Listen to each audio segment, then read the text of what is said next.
ጥር 11 ቀን መድኃኒታችን ኢየሱስ ክርስቶስ ከሌሊት ከገሊላ ተነስቶ ወደ ዮርዳኖስ ሄደ።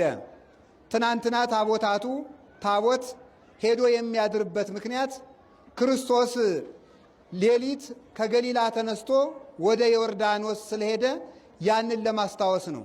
ታቦታቱ መልሰው የሚመጡት ክርስቶስ ተጠምቆ ስለተመለሰ ነው።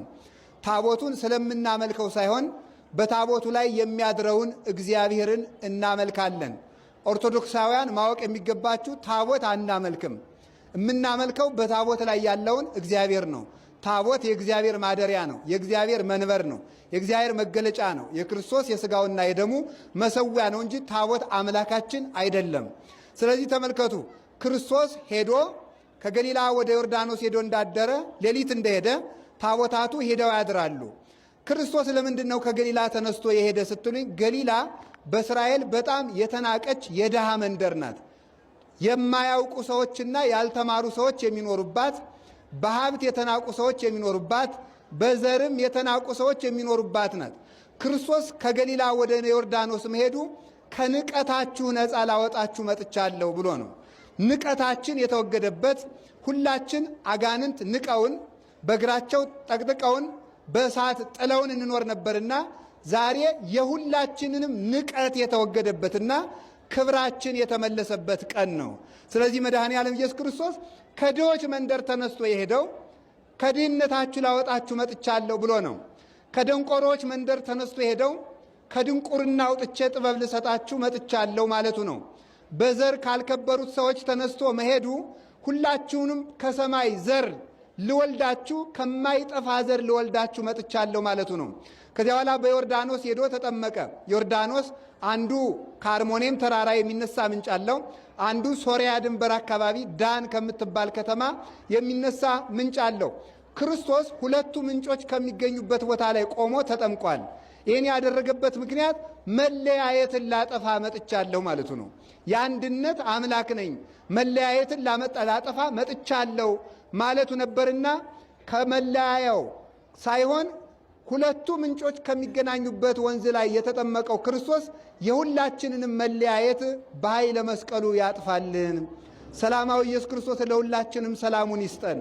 ዮርዳኖስ ላይ ሄዶ ሲጠመቅ እስራኤል ከግብፅ ተነስተው ርስታቸውን ሲወርሱ ዮርዳኖስን ተሻግረው ነው የወረሱ። ርስት የምትወርሱበት ጊዜ ደረሰ ማለቱ ነው። ሁላችንም አጋንንት የቀማንን ርስት እግዚአብሔር ይመልስልን። የርስት ጊዜ ደረሰላችሁ ማለቱ ነው። አብርሃም ጠላቶቹን ያሸነፈ ዮርዳኖስን ተሻግሮ ነው። ተጠምቃችሁ ጠላቶቻችሁን የምታሸንፉበት ጊዜ ደረሰ፣ የድል ዘመን ደረሰላችሁ ማለቱ ነው። አጋንንትን ድል የምናደርግበት ጊዜ የድል ዘመን ያምጣልን። ወገኖችኛ ድል የምንነሳው መጀመሪያ ጠላት ነው። አንድ ነገር ልንገራችሁ፣ ሰይጣን ቢሸነፍ ኑሮ ሰውን ማሸነፍ ቀላል ነው። ሰይጣንን ማሸነፍ ስላቃተን ነው ሰዎች የሚገሉን፣ ሰዎች የሚያርዱን።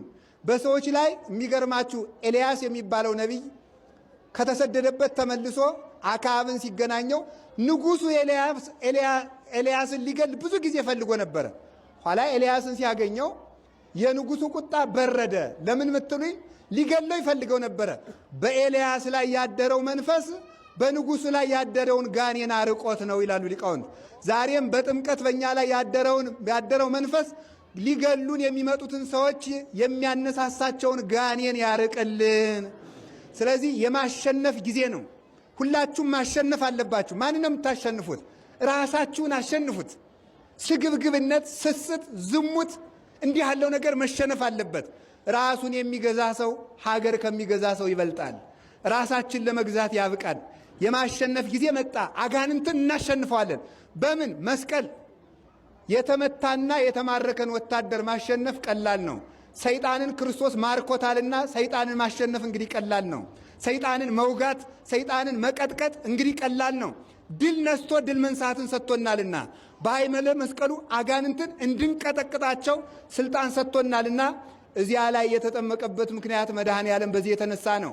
ዮርዳኖስ ኢዮብ የሚባል ነቢይ በዮርዳኖስ ወንዝ ሲታጠብ ቁስሉ ረገፈለት። የእናንተንም የኃጢአት ቁስላችሁን ላረግፍላችሁ መጥቻለሁ ብሎ በዮርዳኖስ ተጠመቀ።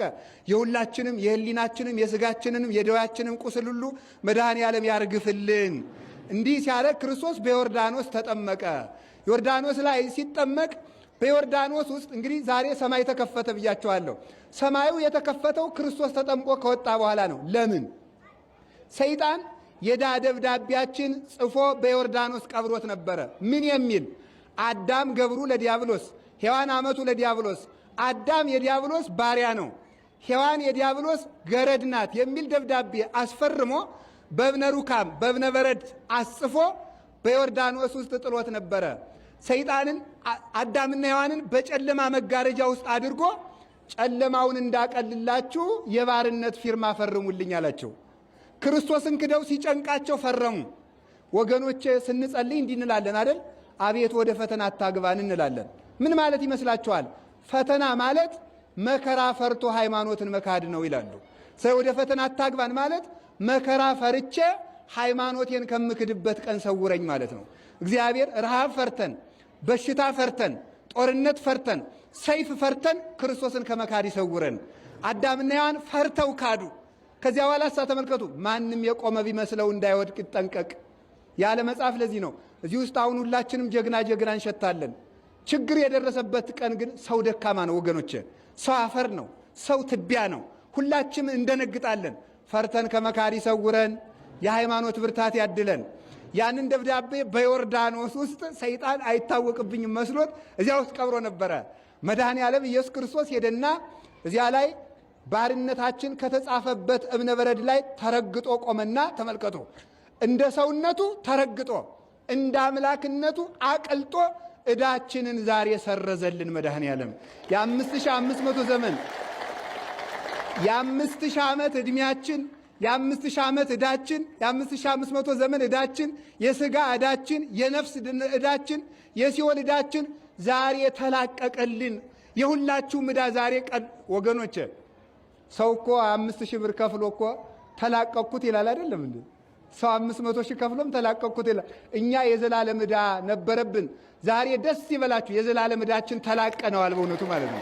ይሄን የተላቀቅንበት ዕለት ነው በእውነቱ። ዕዳችን ያቀለለልን መድኃኔ ዓለም ዛሬም የጦርነቱን ዕዳ፣ የውከቱን ዕዳ፣ የመበላላቱን ዕዳ፣ የደም አፍሳሾችን ዕዳ እግዚአብሔር ያቀልልን። የከበዳቸውን ሸክማችሁን ሁሉ ያቀልላችሁ። የረሃቡን፣ የበሽታውን፣ የብቸኝነቱን፣ የችግሩን፣ የአለማወቁን፣ የድንቁርናውን፣ የመለያየቱን፣ የግፉን፣ የጥንቆላውን፣ የዝሙቱን፣ የሱሱን የእንዲህ ያለውን ሸክም ሁሉ መድኃኔ ዓለም ያንከባልላችሁ፣ ለሁላችንም ያቀልልን። ስለዚህ ዛሬ ዕዳችን ተደምሷል። ከዚህ በኋላ ባለዕዳ አትሁኑ። ትሰርቁ የነበራችሁ አትስረቁ።